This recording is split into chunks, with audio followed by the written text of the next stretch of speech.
안녕하세요. 이번에는 일제살수식 스프링클러 설비에 대해서 공부를 할 건데, 기본적으로 준비작동식이랑 굉장히 유사해요. 뭐가 유사하냐면 이 유수 제어 밸브가 거의 같은 개념으로 동작을 하고 있다는 것이 똑같게 됩니다.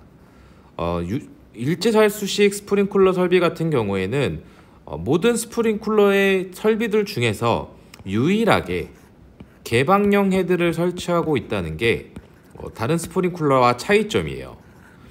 보시게 되면 기본 작동 원리는 똑같아요. 우리가 항상 이 1차 측 배관에는 물이 다 차 있습니다. 그런 상태인데 우리가 일반적으로 검은색이네요. 2차 측을 다 폐쇄형을 사용한 이유가 물을 넘겨서가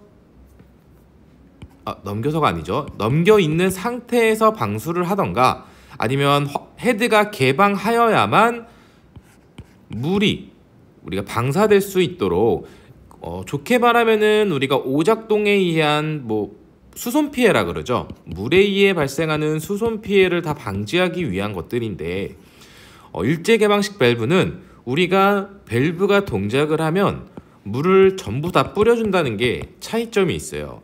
그래서 우리가 일제 개방 밸브 뒤에 헤드가 30개가 설치가 됐다면 30개의 헤드에서 전부 물이 나올 거고요.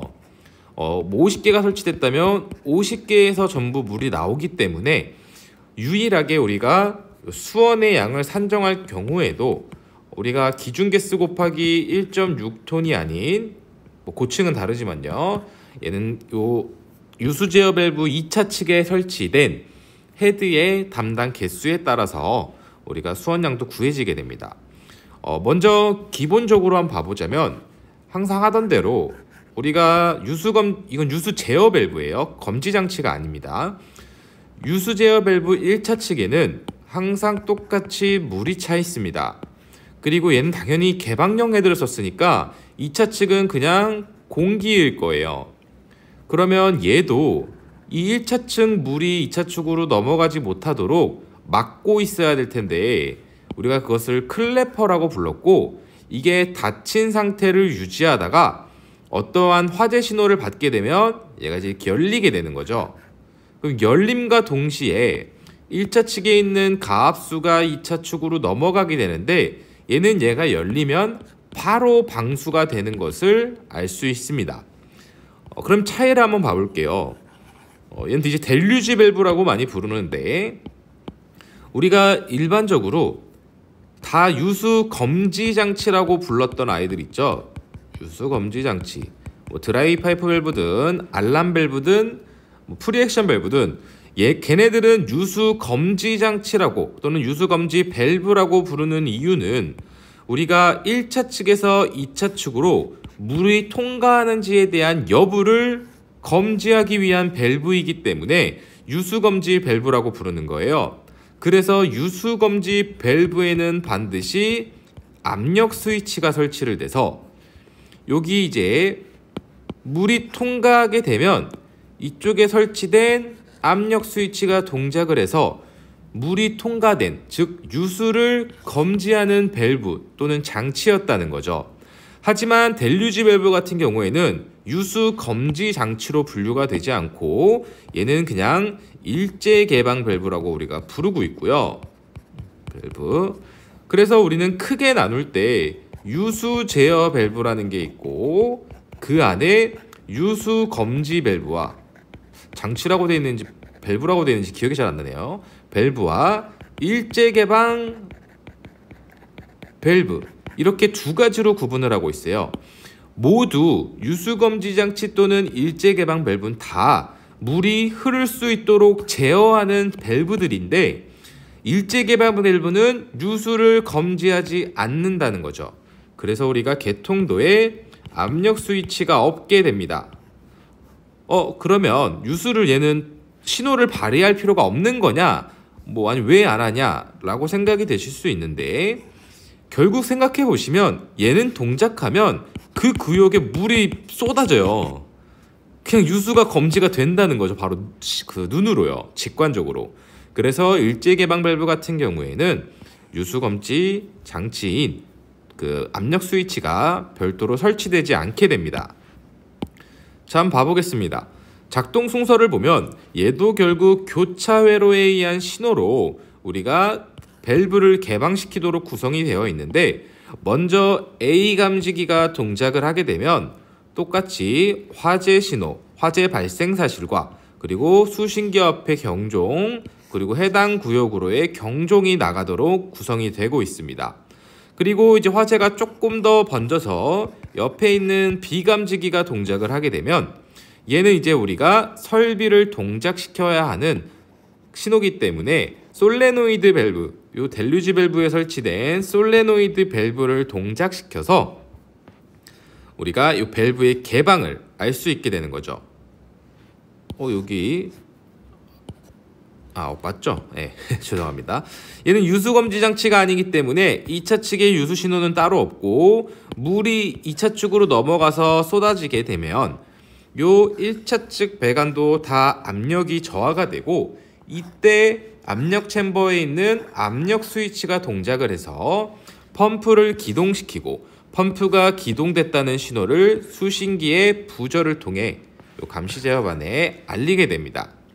또 일제 개방 밸브도 결국 우리가 솔레노이드 밸브라고 하는 전기적 신호에 의해서 동작시키는 밸브이기 때문에 얘를 우리가 감지기가 고장나거나 점검 등에 임의로 동작시키려고 할 때 우리는 슈퍼 비조리 판넬이라고 하는 수동 기동 장치를 통해서, 수동 조작함이죠, 우리가 또 개방시킬 수 있습니다. 그리고 일제 개방 밸브에 설치되는 밸브 같은 경우에는 우리가 스펠링이 델류지가 이거였나요? 델류지 밸브인데 이게 뜻이 폭우라는 뜻이에요. 즉 얘가 열리면 우리가 폭우 다 쏟아지기 때문에 우리가 얘를 델류지 밸브라고 부르고 있고, 또 우리가 일제 개방 밸브는 왜 쓰느냐? 아주 쉽게 생각해서 우리가 무대부에 많이 적용을 하는데요. 무대부가 좀 입체적으로 잘 한번 그려볼까요? 이런 식으로 이렇게 올라가 있는 큰 무대부라고 한번 해보겠습니다. 여기 이제 관객석이 이렇게 막 있겠죠. 여기도 있고. 그러면 우리가 무대부에 대표적으로 뭐가 있나? 커튼이 많이 있습니다. 커튼 콜 하죠. 그러면 커튼 같은 경우에 특히 이 불이 붙게 되면 수직으로 불이 굉장히 빨리 번지기 때문에 우리가 일반적인 스프링쿨러가 개방돼서 물을 방수하게 되면 이 화재를 제어하기 매우 어렵다는 거예요. 즉 우리가 이렇게 연소와 확대가 급격하게 일어나는 장소에는 그 구역을 전부 한 번에 방사함으로 인해서 화재가 발생했을 때 화재를 확실히 제어 또는 진압하자는 취지인 거죠. 근데 문제는 뭐냐면 이게 오작동 날까봐 너무 무서운 거예요. 우리가 무대에는 비싼 조명들도 있고 장비들도 많이 있는데 얘가 오작동을 하게 되면 다 방수가 되는 게 아니잖아요. 이런 것 때문에 이제 좀 고려할 사항이 있지만 우리가 일제 개방 밸브 설비를 또 하고 있습니다. 조금 더 해볼까요? 우리가 일반적으로 제품 회사들을 보면, 제조사들을 보면 일반적으로 우리가 프리액션 밸브와 또는 OR하기보다 AND가 돼 있겠네요. 우리가 델류지 밸브가 하나의 제품으로 구성이 되어 있는 경우가 있어요. 이게 왜 그러냐면 우리가 결국 프리액션 밸브를 만들든 델류지 밸브를 만들든 하나의 공정 또는 이제 금형 등을 거쳐서 제공을 하게 되는데, 결국 프리액션 밸브와 델류지 밸브의 동작은 똑같은데 프리액션 밸브는 여기에 유수 검지 신호를 받을 수 있는 압력 스위치만 하나 추가된 거라는 거죠. 얘는 필요가 없는 설비가 되고요. 근데 하지만 우리가 얘를 압력 스위치가 달린 애와 안 달린 애를 설비를 구분하려고 하면 결국 이 두 가지의 공정을 만들어야 되는 거예요. 즉 프리액션 밸브는 이미 델류지 밸브 성능에 압력 스위치가 추가되어 있는 거기 때문에 이 하나의 제품을 만들고 얘를 프리액션 밸브의 형식 승인을 받고 또 델류지 밸브의 형식 승인을 받으면 하나의 제품으로 두 가지의 형식 승인을 모두 득할 수 있기 때문에 우리가 제조사에서는 일반적으로 프리액션 밸브와 델류지 밸브를 모두 적용하고 있는 것입니다. 또 우리가 이제 델류지 밸브 적용하는 게 일제 개방식도 있지만 드렌처 설비에도 적용을 하고 있죠. 그래서 실질적으로 드렌처 설비에는 일제 개방 밸브를 적용하게 되어 있는데 우리가 일제 개방 밸브가 아닌 사실 프리액션 밸브를 쓰더라도 설비의 동작엔 문제는 없지만 우리가 도면을 기재하실 때에는 일제 개방 밸브로 표시해 주시는 게 정확하다고 할 수 있습니다. 오늘도 감사합니다.